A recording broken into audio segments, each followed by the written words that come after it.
Hello once again, all you YouTubers.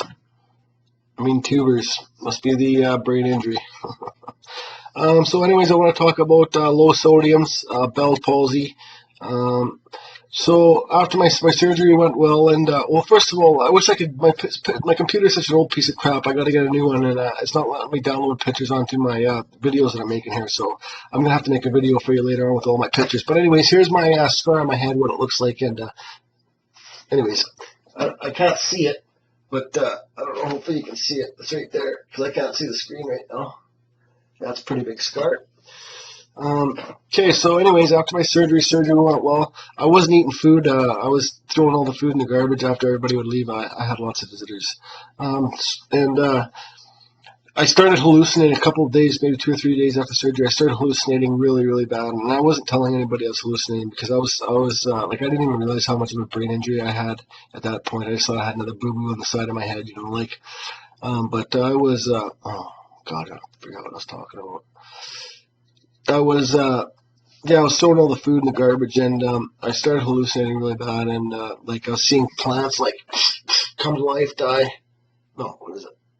Come to life, die. Come to life, die. I was seeing like bricks on the wall cracking like inch thick cracks all the way along the walls. I was seeing little gremlin monsters dance around like wearing like garbage bags as hats and stuff like that.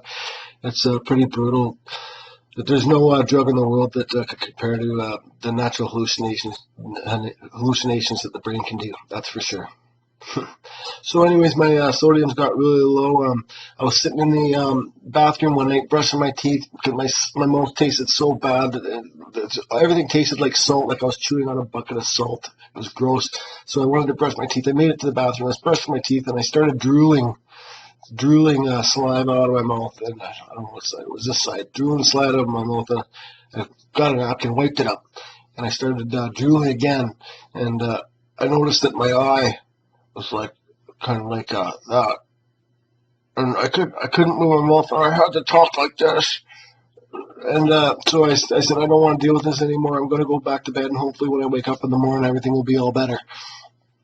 But it wasn't. The nurse came in the next morning, asked me to do my tests, like where am I, who am I, what happened to me, yada yada yada. I gave him all the right answers, but this time he left the room quickly, came back with like 5 other nurses and a doctor, and they automatically put me into another bed and wheeled me into this room, a one-person room.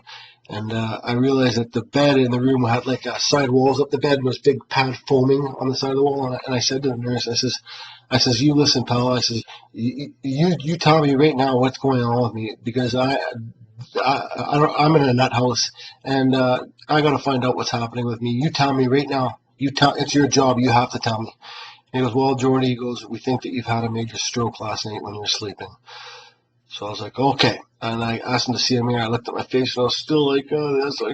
My eye was hanging down, and I couldn't really talk like this. I looked in the mirror, and I came back, and I says, listen, pal. I says, give me a gun and drop me off at the park. That's what I said. Give me a gun, drop me off at a park. So anyways, he put me in the bed. It felt like it was a coffin. I felt still hallucinating really bad, and a bunch of doctors came in and did a bunch of tests, and it wasn't a stroke. It happened to be Bell's palsy. Some nerve clicked in my head, and Bell's palsy struck. But yeah, so I was still hallucinating really bad, and so I wasn't allowed to drink water. I was like allowed to drink a cup of water like this big in like 24 hours. Absolutely brutal when you heard all you want to do is drink water. So I was texting with my buddy Doug and talking to him, and I asked him if he could bring me a Subway sandwich with extra pickles on it that night, because I didn't want to eat the hospital food. It was just gross. It's gross anyways, but being hurt and having that taste in your mouth was absolutely worse. Nothing worse in the world than that. So he brought me the Subway sandwich. I just want to stress how hard it was to eat that sandwich. Like, it was it's probably that eating that sandwich is probably like the hardest thing I've ever done in my life. It's my jaw was sore and the taste of my mouth. It's like I took bites so slow, and if my good buddy Doug didn't bring me that sub, I think that sub was the turning point. If I didn't eat that sub and try to get my sodiums back up like salts, I think I probably wouldn't be here today talking to you. Like, I knew I was so delusional at that point, but I knew something inside of me was telling me, like, just eat that sub, George. Eat that. You got to eat that sub for yourself and for everybody, because if you don't, you're not gonna You're not going to be here to see tomorrow, buddy. You gotta do it. You're a tough guy. You gotta eat that sub. And I made it like I don't know, halfway, a quarter way through the sub, and I couldn't do it anymore. But I ate it, and it was really hard to do. And I want to. The Doug bringing me that sub was the smallest things in the world are the most important. A stupid little sub like that, like it was like a life changing moment for me too, right? Like so. Thanks again, Doug. I love you, man. And it meant a lot to me that you're there for me, man. So, anyways, what was I going to say? So, after the next morning, I got my test results back, and my sodium started to get raised up, and I was like, yeah, in my head, I was all excited and pumped up about it, and I knew that sub was at the turning point, and it's all uphill from here. So I was eating lots. So I got released from the hospital like 4 days later. My sodiums came back to normal, and I was on my way home for positive recovery.